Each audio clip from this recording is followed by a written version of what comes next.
আসসালামু আলাইকুম রহমতুল্লাহ। জনতার খবর চ্যানেল হতে কিছু কথা বলার জন্য একটি ভিডিও বানাতে বসলাম। ভিডিওটা লাইক করবেন, সাবস্ক্রাইব করবেন এবং ফলো দিয়ে রাখুন। বিষয় হলো, অন্তর্বর্তী সরকার নির্বাচনের ১০-১২ দিন আগে ১,১৪০ কোটি টাকা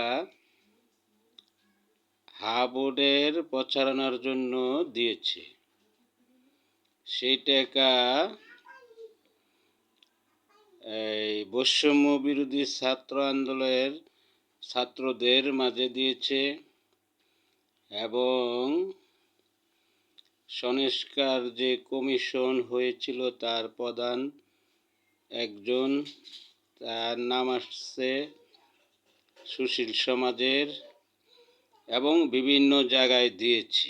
আস্তে আস্তে নামগুলি প্রকাশ হচ্ছে, কিন্তু বিরোধী দল এবং সরকার দল এই নিয়ে কোনো আলোচনা এবং তদন্তর উদ্যোগ নেয়নি, কারণ টাকাটা হলো জনগণের, তাদের না। এখন এটার সাথে যারা যারা জড়িত সেটা তদন্ত করা উচিত জনগণের স্বার্থের জন্য, কিন্তু সরকারি দলও এটা নিয়ে কোনো তদন্তর উদ্যোগ নেয়নি এবং বিরোধী দলও সংসদে এটা নিয়ে আলোচনা করেনি। তাইলে কি তারাও এটার সাথে জড়িত? নয়তোবা জনগণের পক্ষে কেন তারা কথা বলে না? তাদেরকে তো জনগণ রায় দিয়েছে জনগণের স্বার্থ দেখার জন্য। আসসালামু আলাইকুম ওয়া রাহমাতুল্লাহ।